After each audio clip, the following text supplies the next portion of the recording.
네, 안녕하십니까. 여러분의 건강지킴이 수락산의 노원백 정형외과 원장 백상훈입니다. 오늘 이야기 드릴 내용은 우리가 흔하게 만나보게 되는 어깨 질환에 대한 내용인데요. 어깨 질환입니다. 어깨 질환. 어깨 질환 하시면 우리가 제일 먼저 떠오르는 게 아마도 오십견일 겁니다. 오십견. 뭐 어딜 가도 오십견, 한의원에 가도 오십견, 어딜 가도 오십견. 오십견 이야기를 참 많이 듣게 되는데요. 제가 정형외과 외래를 하다 보면 대부분 어르신들이나 환자분들이 오셔서 하시는 이야기가 정형외과는 뭐 크게 관절염, 디스크, 오십견 이 세 가지 병으로 알고 많이들 오십니다. 그래서 다른 곳에서도 나 어깨 오십견이라고 이야기 들었는데 왜 안 낫냐? 나 디스크라고 진단받았는데 왜 협착증이라고 하느냐, 뭐 이런 이야기들을 많이 듣게 되고요. 그 디스크와 협착증에 대한 건 저희가 컨텐츠로 준비를 해놨고요. 참고하시면 될 것 같습니다. 그래서 오늘은 이제 어깨 질환인 오십견에 대해서 한번 이야기하려고 합니다.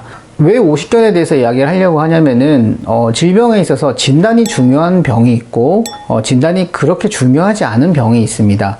예전에 이야기 드렸던 협착증과 디스크 같은 경우에는 진단이 크게 중요하지 않습니다. 왜냐하면 치료가 큰 틀을 벗어나지 않기 때문에 그렇고요. 이 어깨병에 대해서는 진단이 되게 중요하기 때문에 제가 이번에 컨텐츠를 제작하게 되었습니다. 자, 그럼 이제 시작해 보도록 하겠습니다.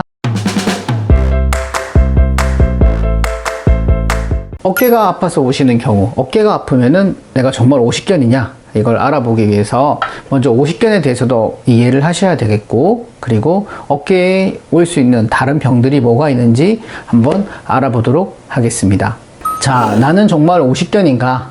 이렇게 어깨가 아프신 분들이 대부분 병원을 찾아오시게 됩니다. 어깨 뒤가 아프시다, 또는 어깨 앞쪽이 아프시다, 그렇게 병원에 많이 찾아오시게 되는데요. 대표적인 어깨병들은 무엇이 있어가지고 우리 어깨의 전면부와 후면부 또는 측면부의 통증을 유발하는지 한번 알아보도록 하겠습니다. 대표적으로 우리가 지금 말씀드리고 있는 오십견이 있고요. 그리고 회전근개 증후군이라 그래서 일명 충돌 증후군이라는 병들도 지금은 환자들이 많이 알고 오십니다. 그리고 세 번째로는 슬랩이라고 해서 우리 메이저리그의 류현진 선수가 수술받았던 슬랩 질환도 대표적인 어깨병에 들어가고요. 그리고 엑스레이 잘 보이는 석회성 근염, 그리고 초음파나 MRI에 보이는 회전근개 파열, 그리고 목 디스크, 사각근 증후군, 나머지 여타 다른 병들도 아까 말씀드렸던 어깨의 전면부와 후면부의 통증을 유발할 수 있습니다. 그래서 이런 식으로 어깨가 아픈 병은 굉장히 많이 있습니다. 따라서 내가 어깨가 아프다고 해서 무조건 나는 오십견이야, 저는 오십견인데 왜 안 낫죠? 라고 고민을 하게 되고 제대로 치료가 안 이루어지는 경우가 많이 있을 수 있습니다. 다음은 오십견은 과연 어느 부위를 침범하고 어떤 부위가 문제가 발생하는지 정상적인 어깨 조직과 비교하여서 설명드리도록 하겠습니다. 오십견은 어깨 관절에 생기는 병입니다. 관절 그 중에서도 관절에 있는 관절막에서 생기는 병이 되겠습니다. 관절막이 정상적으로는 부드럽고 염증이 없는 조직이지만 오십견이라는 병에 걸리게 되면 관절막에 염증이 생기면서 관절이 오그라들게 됩니다. 관절이 굳어지는 거죠. 그래서 이 병의 가장 중요한 부분은 관절 안에 문제가 있다, 관절 내에 병이 있는 질환이라는 거죠. 그래서 이게 가장 오십견에 있어서 중요한 포인트가 되겠습니다. 질병의 치료에 있어서 질병이 어떠한 경과를 가지는지 시작과 중간과 끝, 그리고 어떻게 좋아지고 어떻게 나빠지는지를 이해하는 것이 질병을 치료하는 데 있어서 가장 중요하다고 볼 수 있는데요. 그 중에서 오늘 말씀드리고자 하는 이 오십견이라는 병은 시작이 어떻게 되고 그리고 중간에 어떤 과정을 거치면서 어떻게 마무리 되는지에 대해서 그래프를 통해서 설명 한번 드리도록 하겠습니다. 오십견은 발병한 당시에 최초의 통증과 각도 제한을 동반하게 되고 이 통증이 급속도로 올라가게 되는 스테이지 2, 그리고 통증과 각도가 굳어있는 스테이지 3, 그리고 마지막에 어깨가 풀어지는 스테이지 4로 나누어져 있습니다. 그래서 이 스테이지 3가 꽁꽁 얼어 있다고 해서 동결견이라고도 하고 영어로는 프로즌 숄더라고도 합니다. 그래서 환자들이 첫 1단계와 2단계에는 극심한 통증을 동반하기 때문에 첫 1, 2단계에 오시는 분도 계시지만 어깨가 꽁꽁 굳어있는 3단계에 오시는 분도 많이 있습니다.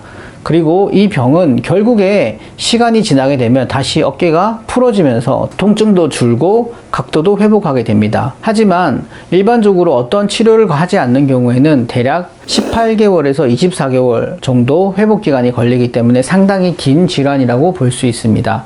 그래서 치료의 목적은 스테이지 1, 스테이지 2, 스테이지 3에 빨리 접근을 해서 환자의 각도와 통증을 회복시켜 주는 게 치료의 목적이 되게 되겠습니다. 치료가 늦어지게 되면 늦어지게 될수록 환자가 고통스러워하는 시간과 기간이 길어지게 됩니다. 오십견뿐만 아니라 여러 가지 어깨 병들은 공통적으로 어깨 움직임의 저하를 동반하게 됩니다. 그래서 이 어깨 움직임이 어떤 패턴으로 줄어드는지에 따라서 의사들은 이 사람이 오십견이다, 아니면 이 사람이 충돌 증후군이다, 이 사람은 슬랩이다 라고 판단할 수 있게 되는데요. 요거에 대해서 어깨 움직임의 그림을 통해서 먼저 간단하게 설명드리도록 하겠습니다. 오십견은 어떻게 진단을 하냐 하면 어깨의 움직임의 저하를 통해서 보통은 진단을 하게 됩니다.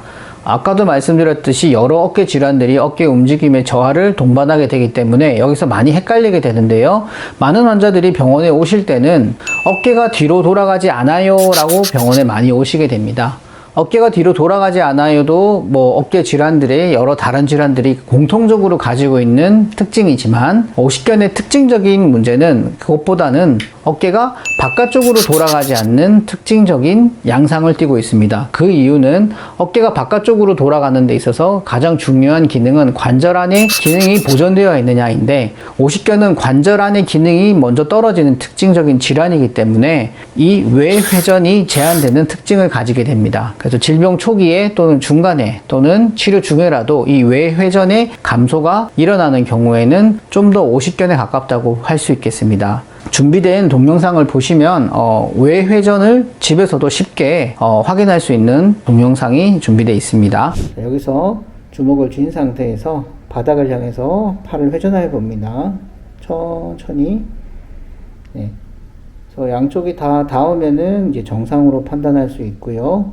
혹시라도 여기서 통증이 발생하거나 한쪽 팔은 내려가는데 한쪽 팔은 고정돼서 안 내려가는 경우가 있을 수 있거든요. 그래서 마루에 누워서 어깨 외회전을 체크해서 이 외회전의 움직임이 뚜렷하게 감소되어 있다면은 이 환자는 오십견이라고 생각을 하고 병원을 방문해서 내가 어떤 단계에 있는지를 확인을 하시고 거기에 맞춰서 치료 과정을 진행하시면 되겠습니다. 어깨 질환은 크게 염증성 질환과 관절을 침범하는 오십견으로 나누어 볼 수 있겠습니다. 관절을 침범하는 오십견 같은 경우에는 구축이 일어나기 때문에 관절 내의 치료를 적극적으로 하시는 것이 중요하고요. 그리고 관절 이외의 힘줄이나 기타 근육 조직에 염증이 발생하는 질환의 경우에는 이 염증을 가라앉히는 치료가 조금 더 중요하다고 하겠습니다.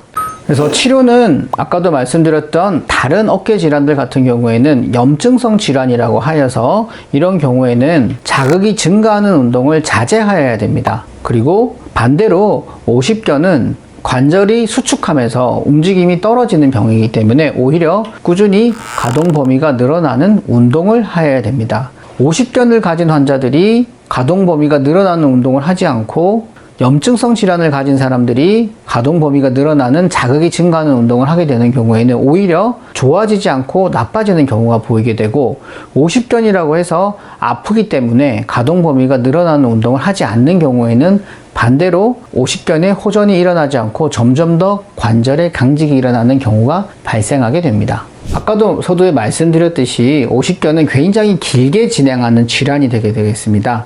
오십견의 치료에 있어서는 이 어깨에 있어 특히나 이 관절에 대한 치료가 중요하게 되는데요. 관절의 이완 그리고 관절 내의 염증을 줄여주는 주사와 운동을 병행을 하셔야 됩니다. 근데 관절 내에 염증을 줄여주는 주사나 관절을 부드럽게 만들어주는 운동을 병행하지 않고 반대로 어깨의 힘줄이나 어깨의 근육을 위주로 치료하게 된다면은 관절이 강직되는 것을 막지 못하기 때문에 치료의 효과가 떨어지게 되고 오히려 치료가 산으로 가고 호전이 없고 통증만 증가하는 결과를 맞이하게 됩니다.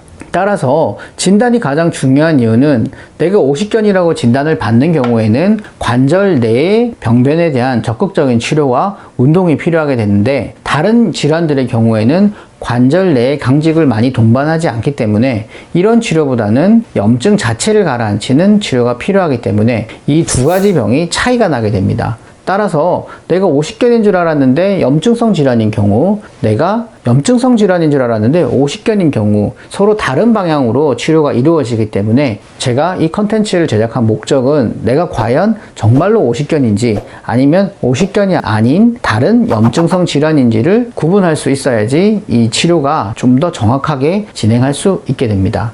왜냐하면 오십견이라는 질환은 총 2년 정도 걸리는 굉장히 긴 질환이기 때문에 중간에 치료를 환자가 멈추거나 적극적으로 참여하지 않는 경우에는 첫 치료가 실패로 돌아가는 경우가 많이 있습니다. 아까 설명드렸던 그래프처럼 환자의 어깨가 점점 굳어가는 상황인데 조금 효과를 보고 치료를 중단해버리면 진행하는 속도를 이기지 못하기 때문에 환자의 어깨는 점점 굳어가서 처음에 치료 방향을 잘 잡았다 하더라도 치료가 실패하는 경우가 많고, 또한 환자의 어깨가 점점 굳어있는 단계에서는 어떠한 치료도 효과가 떨어지기 때문에 그렇게 진행되기 전에 환자의 어깨의 관절 내의 병변을 정상화시켜야 되는 겁니다.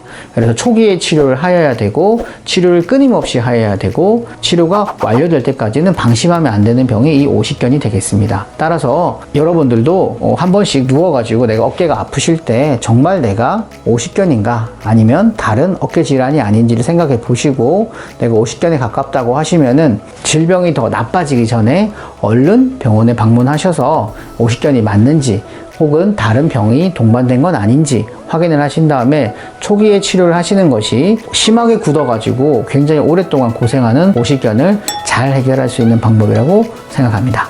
좋아요 눌러주시고 구독도 부탁드리겠습니다.